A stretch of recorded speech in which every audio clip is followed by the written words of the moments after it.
community that was studying A Course in Miracles and such. And, as a teacher, she's a real sweetie.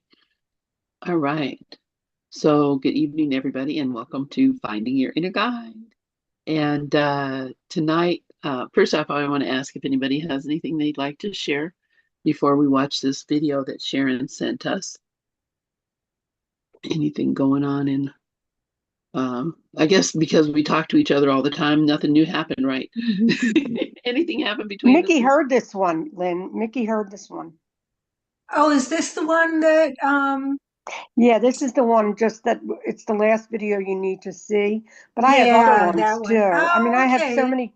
Yeah, but it's so worth it for It's a everybody to good see one, it. yeah. Of course, the video is singing to the choir. We all know it, but can we hear it enough?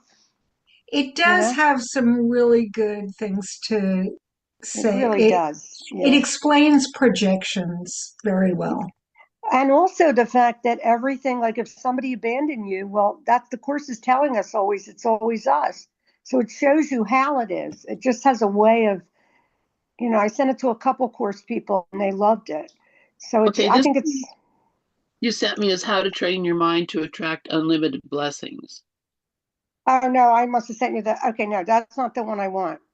I want to do the one that, that's good too, but the one that I wanted was the one I sent you, Lynn. This is the last video you have to see. I'm going to send it right now. Okay, because this is the one you just sent me. I have to send it on Messenger, right? Right. I have, this might be the last video you need to watch. Didn't we watch this before? Yes, that's why I wanted it again. Oh, okay. Because okay. the group didn't see it. It was just Mickey and I that were there.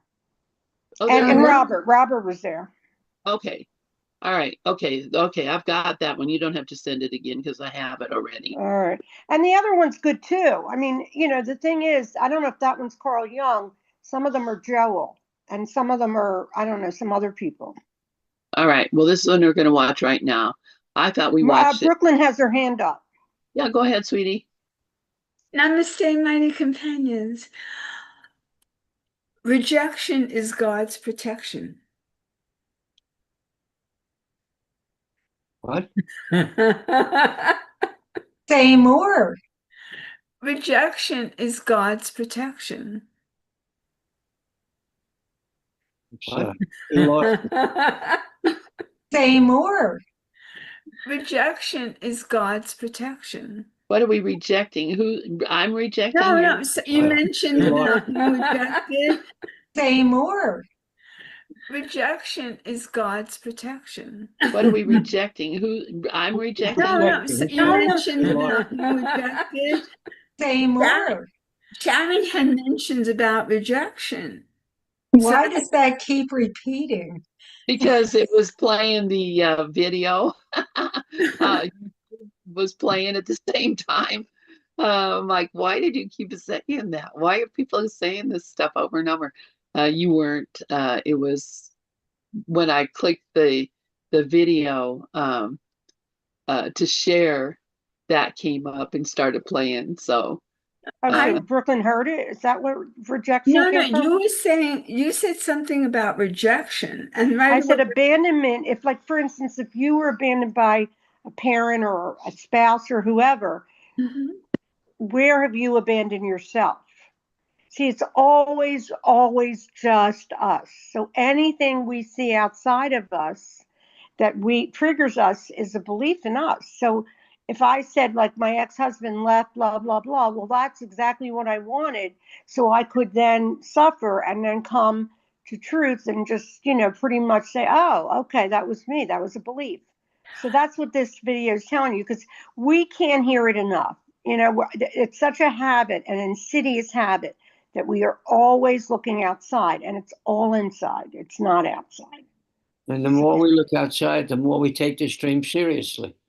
Right. That's exactly it. That is it. Because we're powerful. We can make anything look real. And we use everything as a gift. All right. So, okay. So I'm going to put this on. Everything. And hopefully it's going to work. All right. Here we go. to you is actually happening through you. Jung discovered the one truth that makes every other truth obvious. Your entire life is a projection of your psyche. Every person you meet, every situation you face, every problem you have, it's all you meeting yourself over and over again.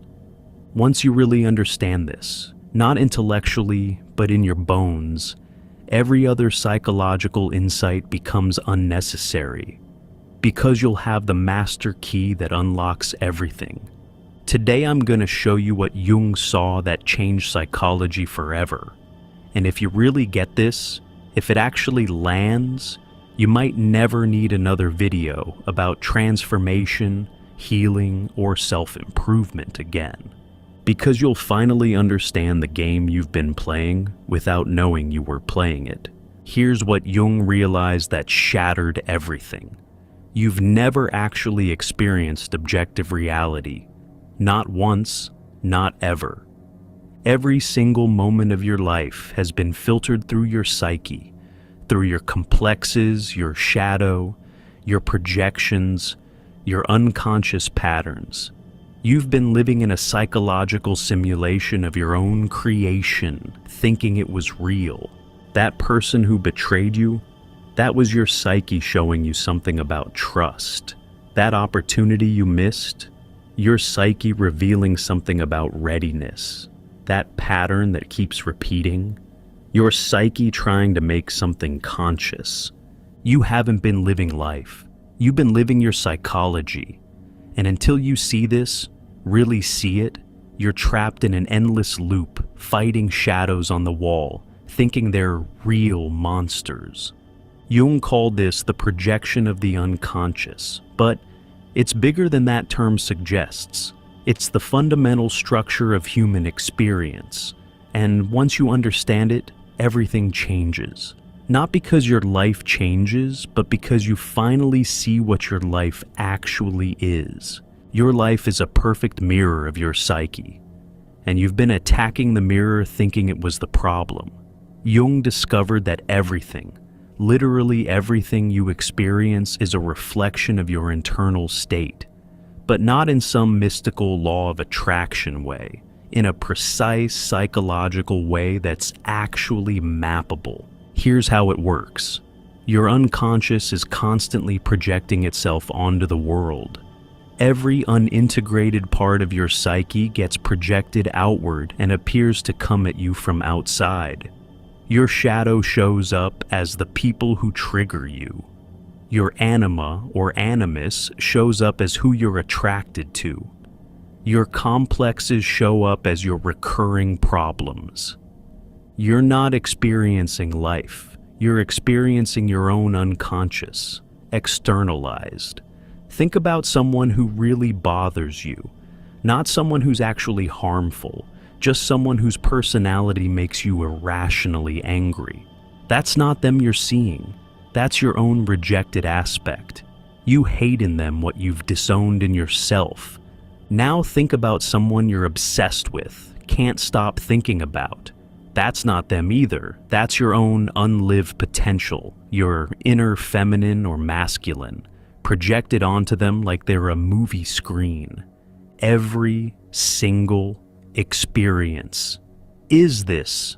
Jung proved this with thousands of patients. The woman who kept attracting narcissists, she was projecting her own disowned self-importance.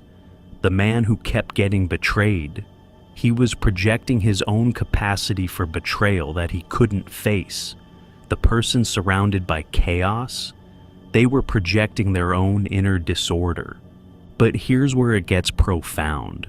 Once you see that it's all projection, you stop fighting the mirror. Think about how insane it would be to punch a mirror because you don't like your reflection. That's exactly what you've been doing your entire life. Fighting with people who are just showing you yourself. Resisting situations that are just revealing your psyche. Running from experiences that are just your unconscious becoming conscious. Jung had a patient who complained that everyone in her life was controlling. Every relationship, every job, every situation. Someone was always trying to control her. She spent years fighting these controlling people, leaving relationships, quitting jobs, moving cities. Then Jung helped her see the control wasn't out there. She was projecting her own disowned need for control. She was so terrified of her own controlling nature that she projected it onto everyone else and then fought it externally. The moment she saw this, everything shifted. Not because the world changed, but because she stopped fighting her own projection. She took back the projection, owned her own controlling nature, and suddenly, the controlling people either disappeared from her life or stopped seeming controlling. This is the first key insight. Your life problems are projection problems. You're not struggling with reality. You're struggling with your own unconscious material that appears as reality. Every difficult person is a difficult part of you. Every recurring situation is an unintegrated aspect of your psyche. Every pattern is a projection asking to be reclaimed.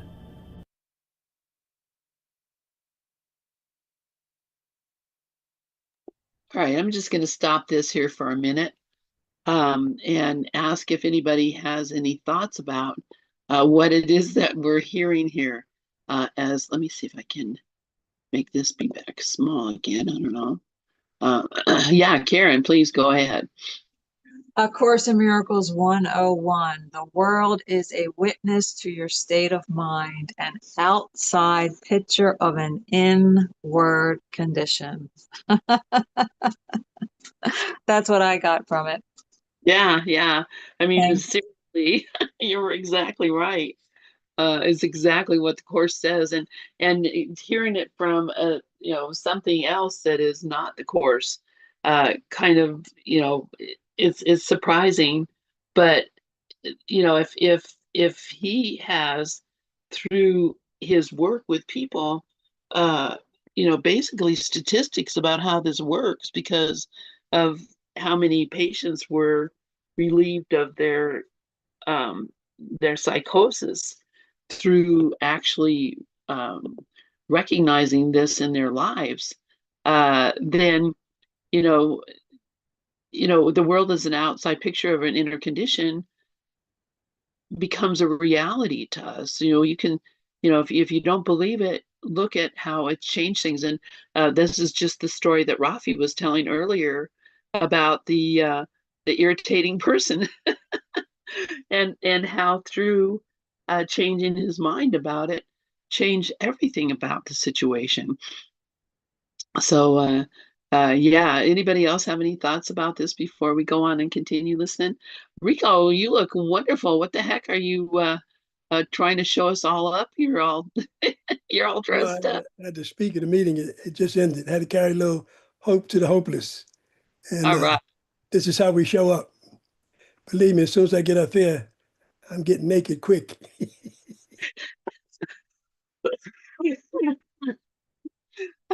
Well, you can wait. You got 45 minutes. All right. Although none of us would mind. I've seen more worse on Zoom. Let me tell you. Okay, so all right. So let's go back and continue listening to this. Finding it quite fascinating, actually. So. But here's what makes this the last video you need. Once you see everything as projection, you stop trying to fix life and start integrating your psyche. You stop fighting out there and start working in here. You stop being a victim of circumstances and start being a student of your own unconscious. The mirror principle changes everything because it reveals that you've been playing both sides of every conflict.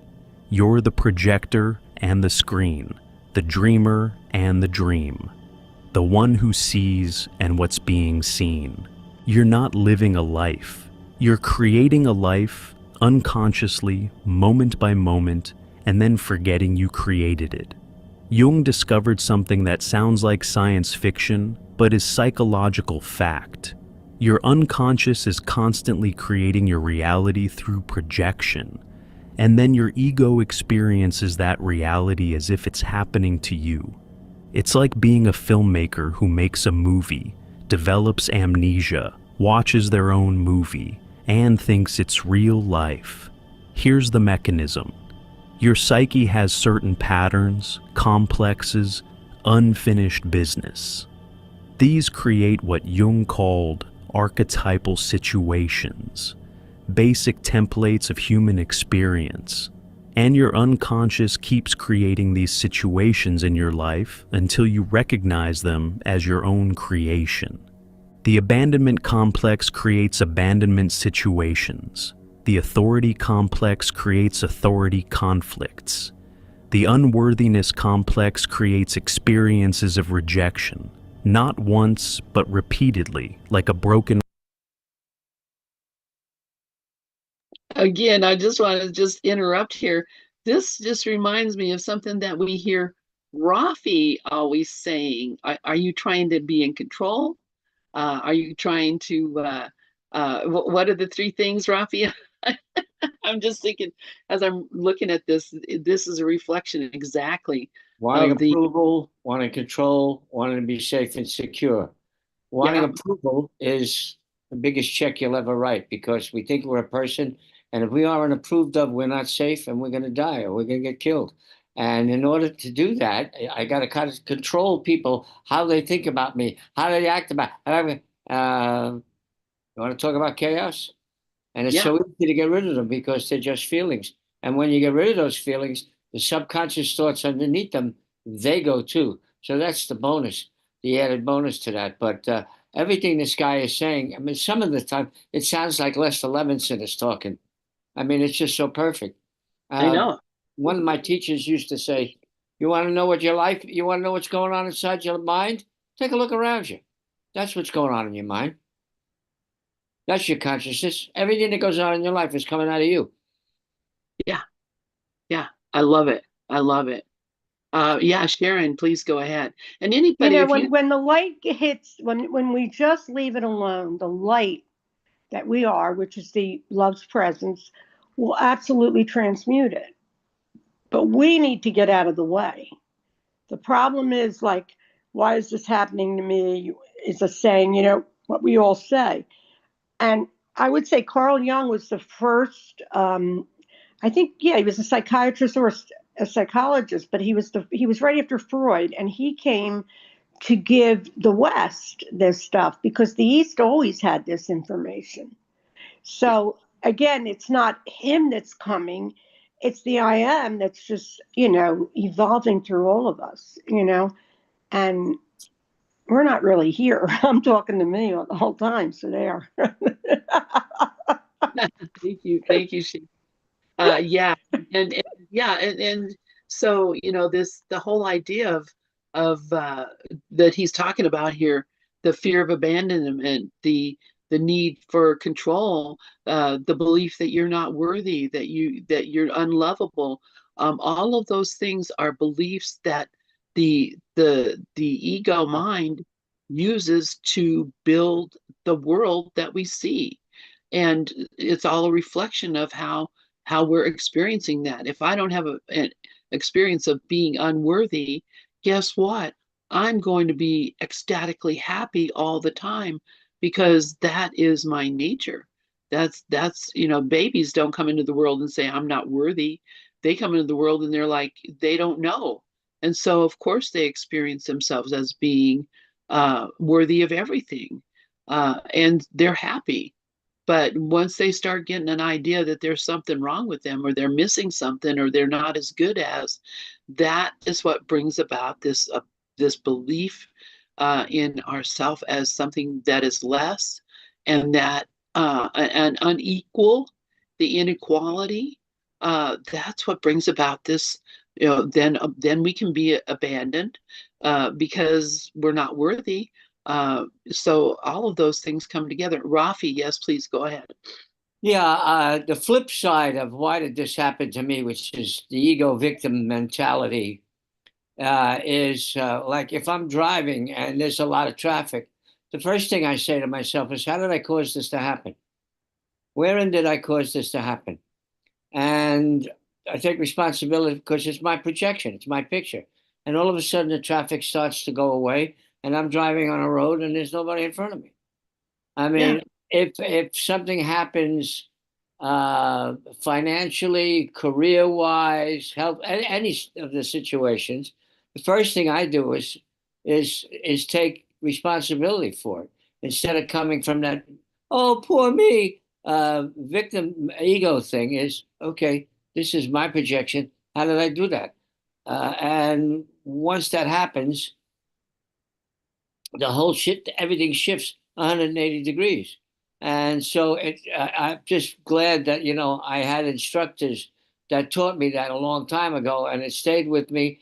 And so it's a great tool to get out of that ego victim mentality and into, this is my picture. And I'm going to run it my way, or I'm going to let it happen the way it is. Thank you. Yeah, thank you, Rafi. Yeah, and that whole idea that I'm a victim of anything is impossible because I'm the one who's doing it. So, all right, I'm going to turn this back on. And if anybody has any thoughts or questions as it's playing, please put your hand up because I like to be able to stop and talk about the points as they come along rather than wait until it's all over and then try to remember what was said. Lynn, where's Dove? Because he would love this. I don't know. Because here's the thing. This is all he ever repeats. It's only you. It's only you. And I'd be like, okay, it's only me. But, I started to get this before I found this, but somehow Spirit just showed up in my feed. And then I was like, wow, this is exactly what he's been saying for... Sharon, Dove had to go to a service tonight. Yeah, that's Dove... right. I forgot. Yeah. All right, then I'll send it to him because he'll watch it. The bottom line is that it's always good. We can't hear these things enough because there's layers of this crap. So. Yeah. Okay, so here we go. We're going to listen to some more. Record until you finally hear the pattern. You're not unlucky. You're not cursed. You're unconsciously creative. Jung saw this with every patient. A man who complained about being unseen by others couldn't see that he was invisible to himself. A woman who felt constantly judged was running a 24/7 internal court where she was judge, jury, and defendant. A person who felt life was meaningless had never asked what meaning meant to them. They were creating their reality from their unconscious assumptions, then experiencing that reality as objective fact. But here's the mind-blowing part. You're doing this right now, this moment, the way you're receiving these words, the resistance or recognition you're feeling, the thoughts arising in response. It's all your psyche creating your experience of this video. Two people can watch the same video and have completely different experiences. One sees liberation, another sees nonsense. Same video, different psyches, different realities. Jung called this psychic reality. The fact that psychological reality is more real to us than physical reality. You don't live in the world, you live in your perception of the world. And that perception is created by your unconscious projections. This is why positive thinking doesn't work. You can't consciously think your way out of unconscious patterns. It's like trying to change a movie by yelling at the screen. The projection is coming from deeper than thought. But when you realize you're the projectionist, when you see that you're creating what you're experiencing, everything changes. Not because you can suddenly control everything, but because you finally understand what's actually happening. You stop asking, why is this happening to me? And start asking, what part of my psyche is creating this? You stop being the victim of your movie and start being curious about why you're playing this particular film. Jung lived this way. When something difficult happened, he wouldn't just react. He'd ask, what is my unconscious showing me through this situation? When someone triggered him, he'd wonder, what part of me is this person representing? He treated his entire life as a communication from his unconscious to his conscious mind. And that's exactly what it was. Every problem you've ever had is the same problem: unconsciousness. Jung's most radical insight was that there's really only one problem in human life: unconscious material running your life from the shadows. Every other problem is just a symptom of this one problem. Depression, that's unconscious grief or anger turned inward. Anxiety, unconscious material trying to become conscious. Addiction, unconscious needs seeking fulfillment through unconscious means. Relationship problems, unconscious projections dancing with other unconscious projections. It's all the same problem wearing different masks. Think about your biggest current problem. Now realize that problem is not the problem. The problem is the unconscious pattern creating that problem. And that pattern will keep creating variations of that problem until you make it conscious. Jung had a patient who went through 5 marriages, all ending the same way. She thought she had bad luck with men. Jung showed her she had one unconscious pattern playing out 5 times. She wasn't meeting 5 different men. She was meeting her own unconscious pattern 5 times, dressed as different people. Once she saw the pattern, once she made it conscious, she didn't need a 6th marriage to learn the lesson. The pattern was complete. The unconscious material had become conscious. This is why Jung said, "Until you make the unconscious conscious, it will direct your life and you will call it fate."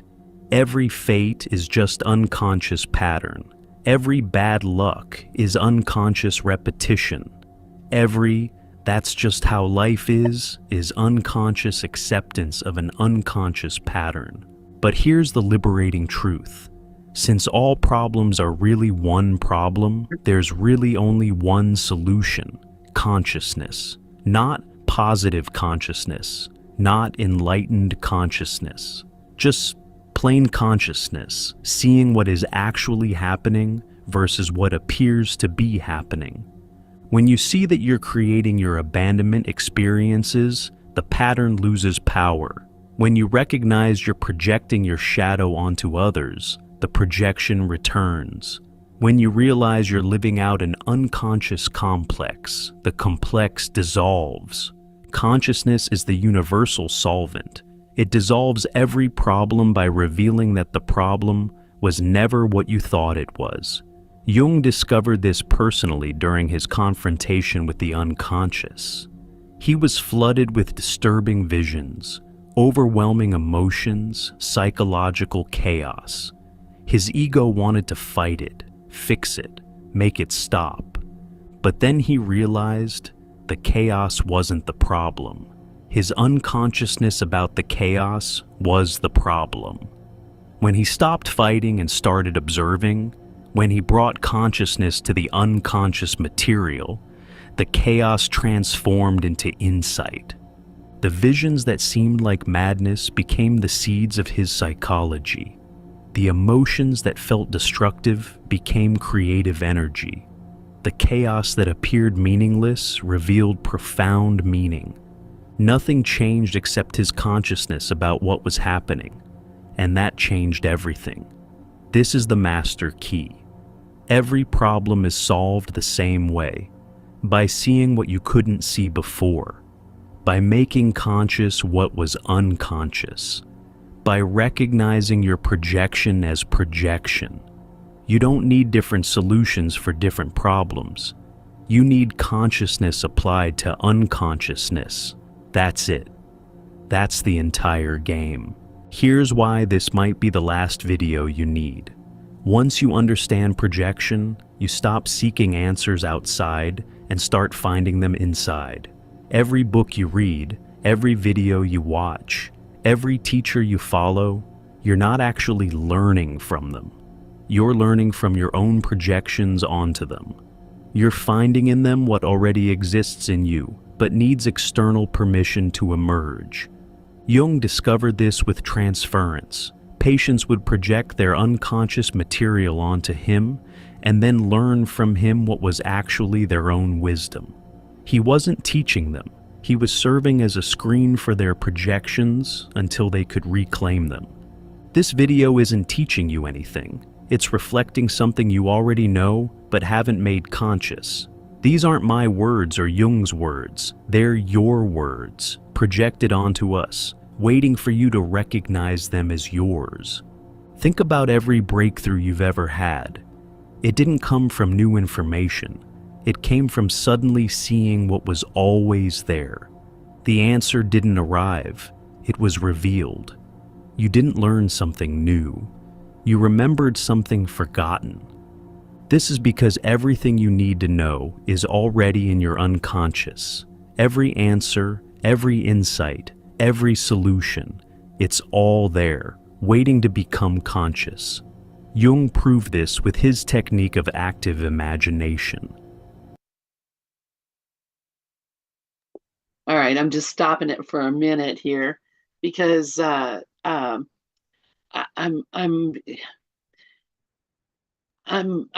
asking the question: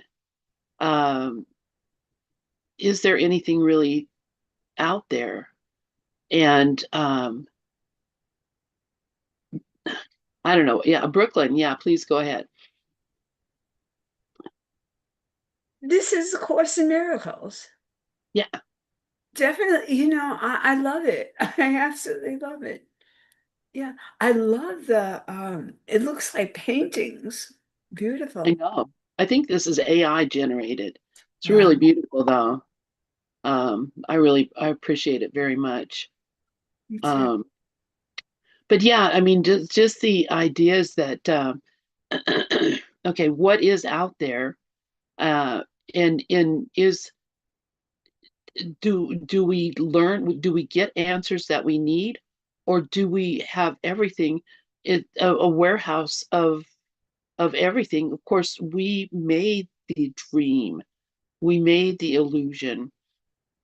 And I don't know if he ever talks about that this world, even though he talks about this world is a projection of my own thinking, does he come to the conclusion that it is a dream or an illusion?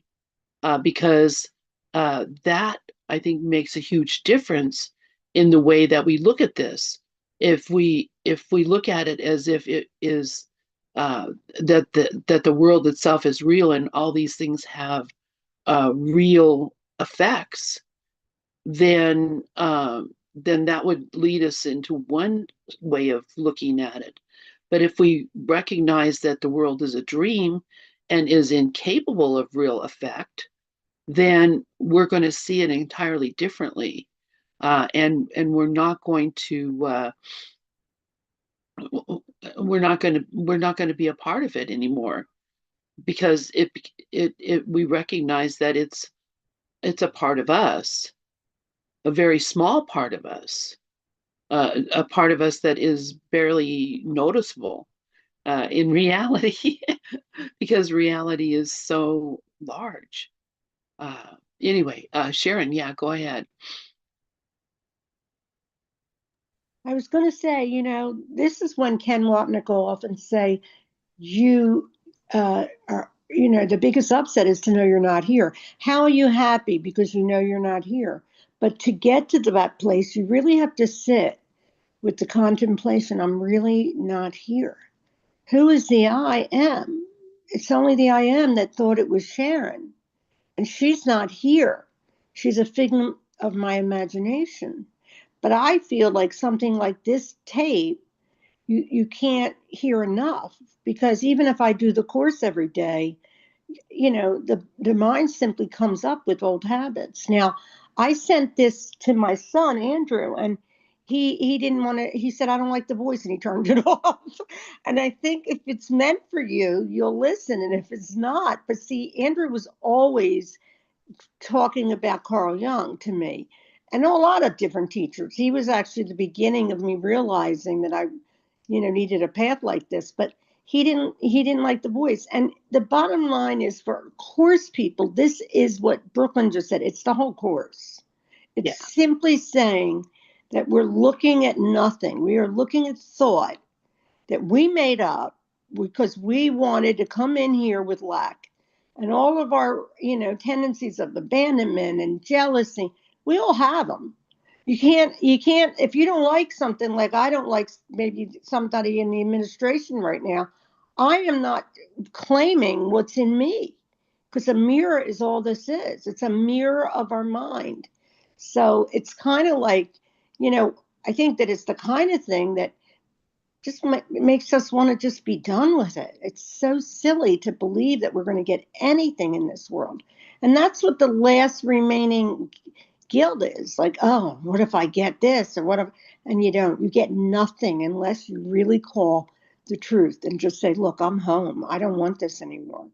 And I think what happens is you get sick of it, because it is really a very ridiculous story. Because we are really in, the way I see it is, it's Groundhog Day every single day. But we're so, or at least I am so mesmerized by the news stories that I stay hooked sometimes. And the other thing is, like, the desire to want more, like that's the biggest thing. Like you really have to sit with that. Like, for instance, a little insidious, like, let me have more crackers. Like, couldn't four be enough? No, I want to have eight.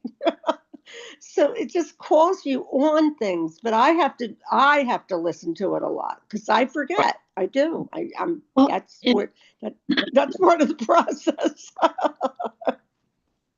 exactly, Sharon. And the whole thing, your idea of more, that's why we stay here, because we don't want to stop this party. That's why we Right. you want to eat those crackers. We want to, see what's going on. We want to, that's why we stay here. It's that attraction to nothing that keeps Right. us remaining in the dream. Well, there's a hope that maybe we'll be special in some way. Well, Like, yeah, I mean, I not remember asking my younger son, who had a drug problem years ago, and, does he want to live? And he said, well, I want to see how it turns out. That's what he exactly. said. He was high, but he said that. And I think that's really in the subconscious. We want to know, did everybody get home all right? When we're all ready, we really believe.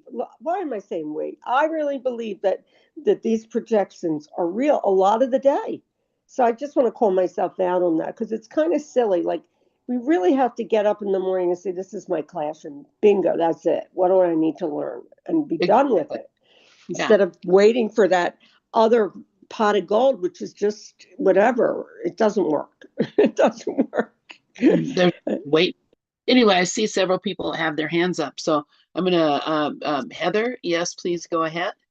And let me get the participant list so I can see. Hi, thank you so much. I'm newer to the Course in Miracles, but the part right now where you hit pause, that is really like this whole thing is speaking to me, like, and I don't know where it is in the Course in Miracles, but where our brother helps us to remember. I don't know what the thing is, but just seeing that, like how, like, I don't know what's in me until I see it projected on somebody else, and then everything's happening for me, so I see it for that separation to become one, or it always is one. So I just the trying to communicate that without getting all tangled up, but my brother helping me remember. Thank you. Thank you. And yeah, that's what we're here for. So that's why, I'm here, because you're here to help me remember. Thank you, Heather. Yeah. Oh, I love it.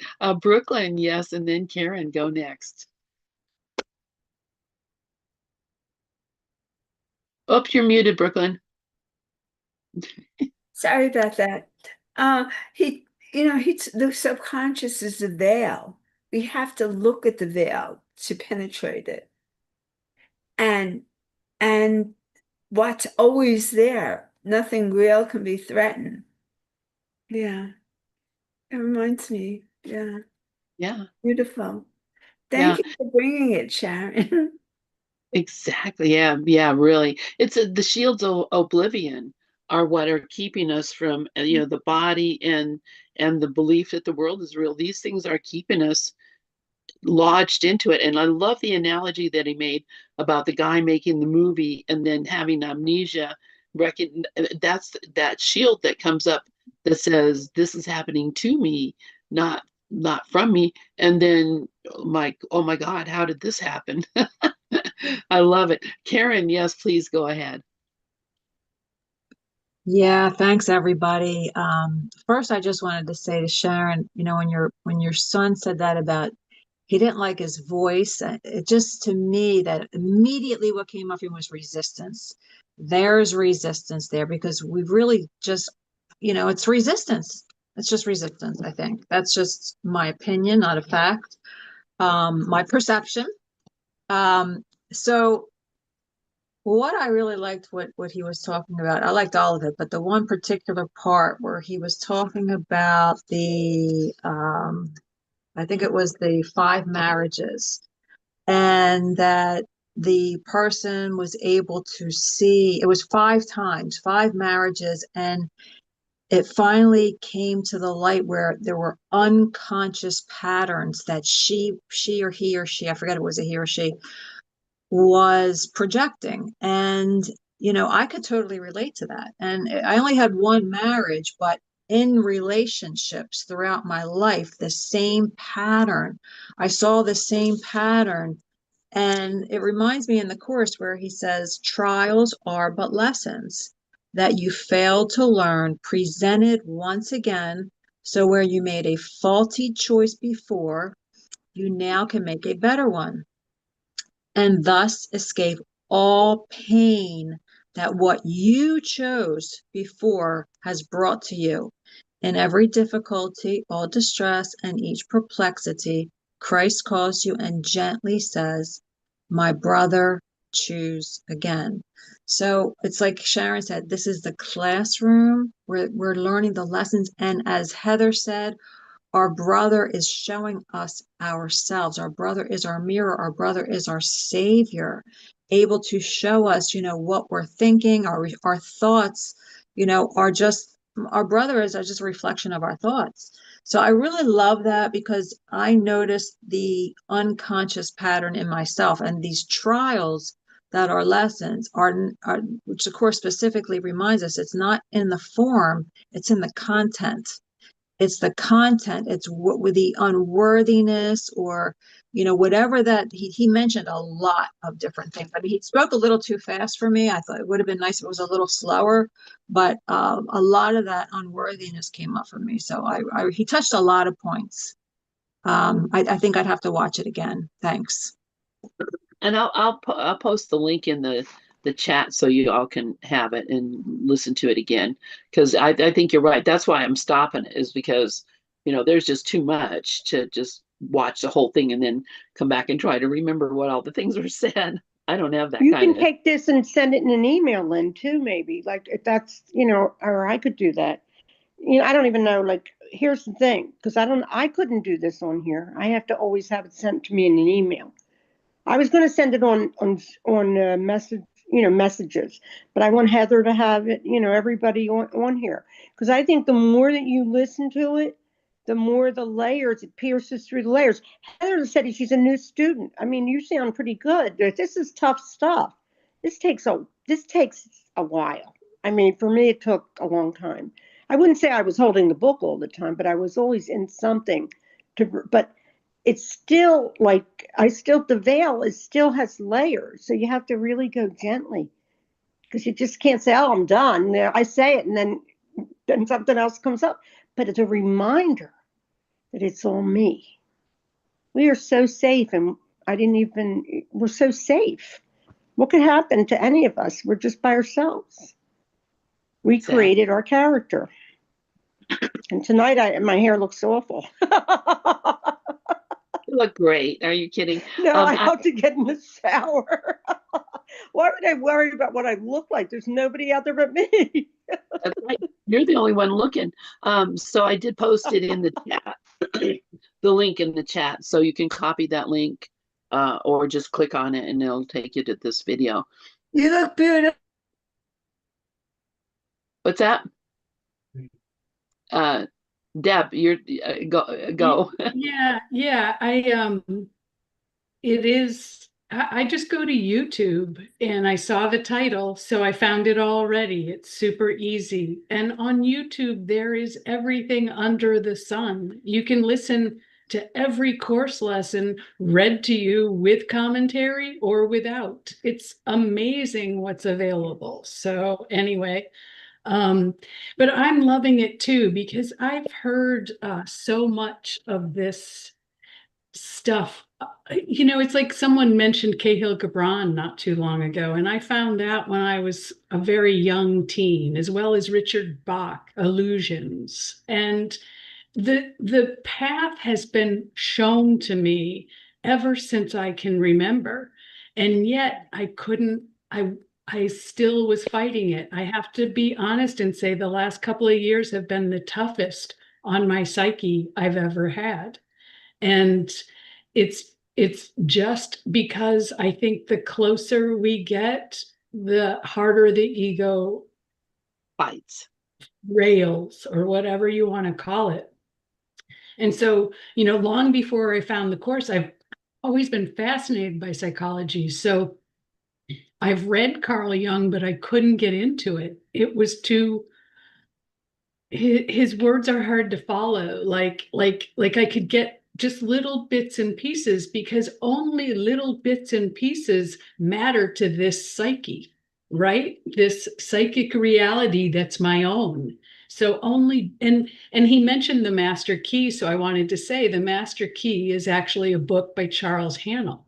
And it talks about all this stuff. And many, many, many authors are out there talking about how we create this.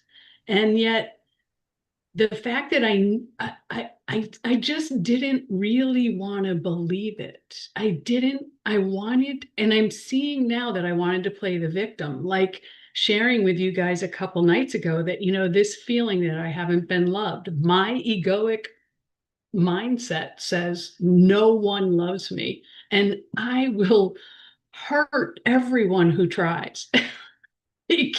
In such, I can see it now and I'm laughing, but that is what destroyed me a year and a half ago as I saw it. And it was almost unbearable to live with what I've done. I did this to myself, and I keep saying, I didn't murder and I didn't kill myself. So we're okay. And today I'm learning, I don't know, something has shifted so that I'm listening to this and it makes total sense. Have you guys ever heard of Reverend Kenneth Stephen Price? He's been writing blogs on Facebook for a long time, and I'm always arguing. Like, I met him a year ago, and I would think, oh, he just wants something. He's like, he wants to get something. And in the last 3 days, his writings have like blossomed. And did he change or did something happen in me? The consciousness shifts and everything makes sense. Every word is telling us the truth. Every thought, every being, and in the right mind, every thought will show the truth. It's so beautiful and I can feel it. And I'm a little afraid to be exclaiming it because of what Mickey talked about in her talk, the ego backlash that comes after being too ecstatically happy. But the only one who's kept happiness from me is me because I was blessed with it by God, my worth established by God, all of it for me and my own awakening. Anyway, once again, I'm always expressing this because it's been such a shift in the last few days. And it's the course, it's talking to other course people that has helped me. I was trying to teach course knowledge at clubhouses in AA. It wasn't going very well.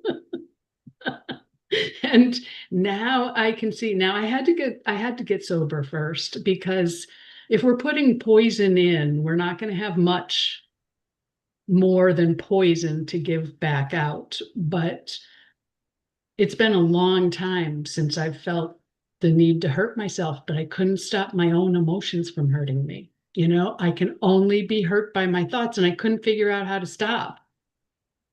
And anyway, thank you all. Thank the course. Thank God. You know, it's such a miracle. Oh my gosh. That's so beautiful, Deb. Honest to God, just to see that brighten up in front of my eyes is just so beautiful. I love it, love it, love it. Thank you so much for that. Mickey, yes, please go ahead. Holy moly, Deb once again just said something that blew my socks off. I didn't murder and I didn't kill myself. And that's a measure of success that we can all take home or wake up to every morning and say, yesterday, I did not murder anyone and I didn't kill myself. Yippee! I mean, that's golden. Like there are days when I wake up and I was talking with Lynn the other day, you know, it's there won't be a thought attached to it. There won't be any complaint that's specific, but I'll just wake up sometimes and go, ugh, you know, oh my God, my eyes opened. Damn it. You know, just and and now thank you. Thank you so much, Deb. Now I can wake up and I can go maybe, ugh, but I can also say, wow, I didn't murder anyone and I didn't kill myself. Yahoo!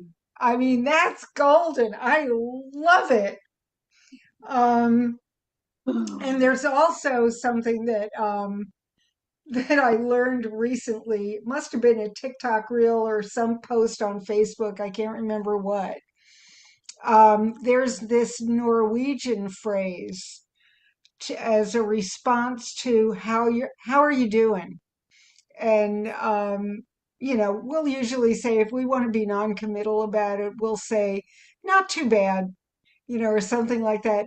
In Norwegian, they say that awake up and not crying. I'm up and not crying. That's that's another jewel for all of you. But the reason I raised my hand in the first place was just a tip. If, like Karen said, this stuff goes by really fast.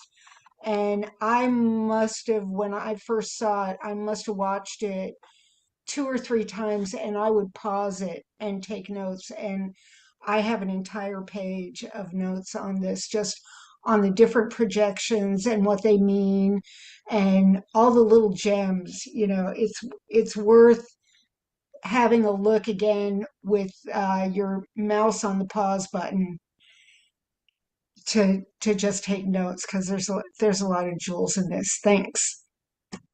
Yeah, thank you, Mickey. Yeah, that's yeah, exactly. Because we've watched this one time before already. I don't know who, I can't even remember who was here, but we went through It this was one just time. Mickey and you and me, I think. Yeah. And you know who else, Robert?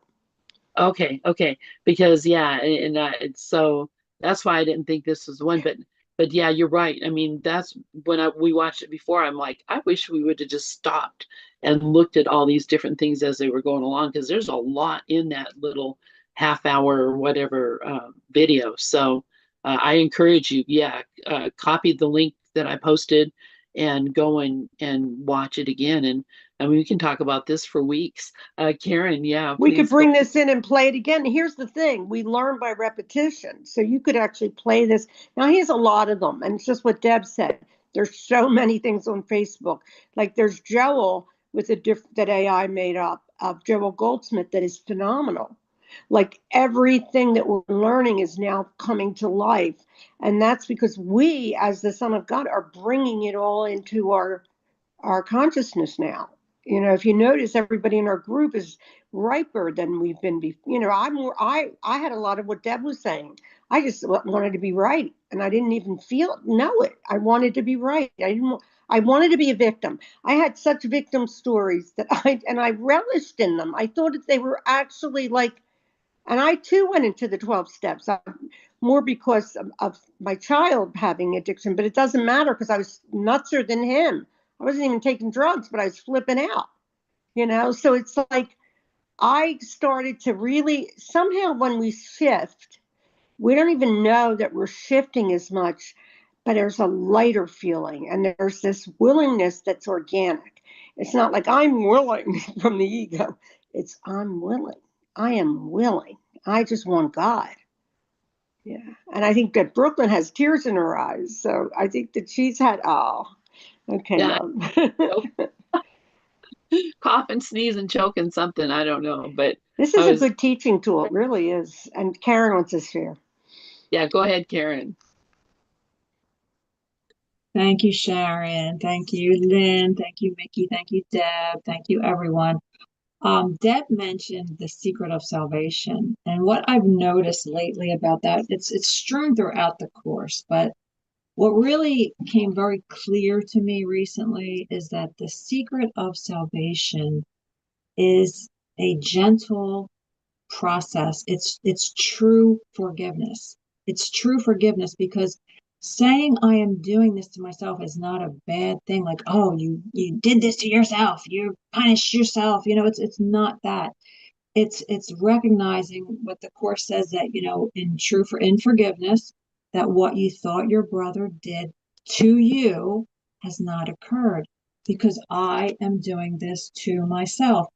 Let all things be exactly as they are comes to my mind. But the biggest thing that comes to my mind is when the course says the miracle is the first step in giving back to cause the function of causation, not effect.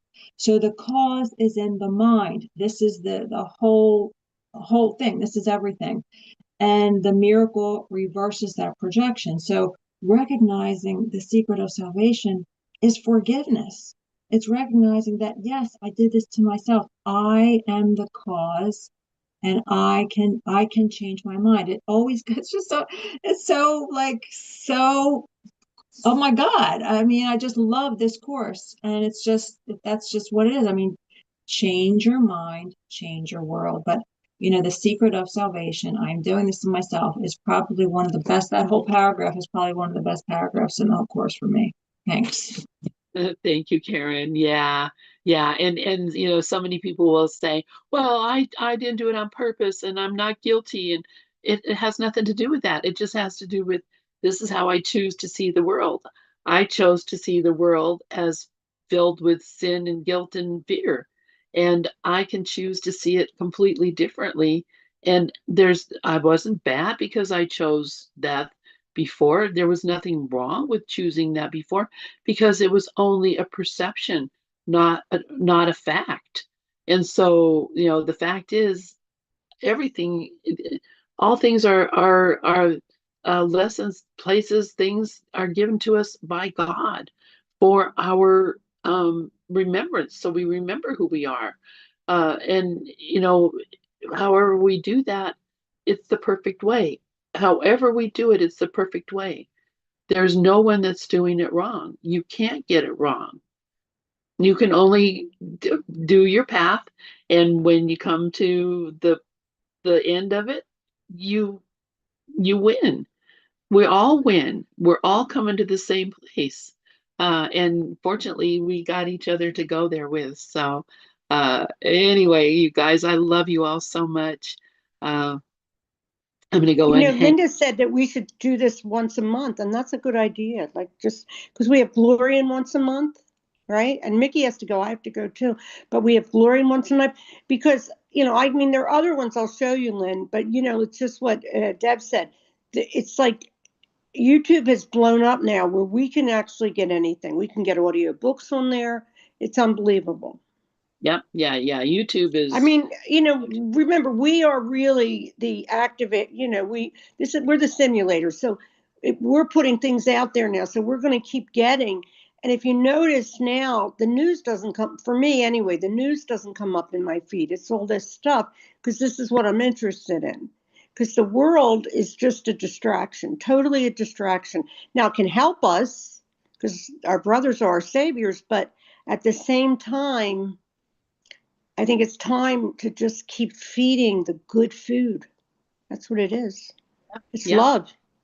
And Yes, you because just want love.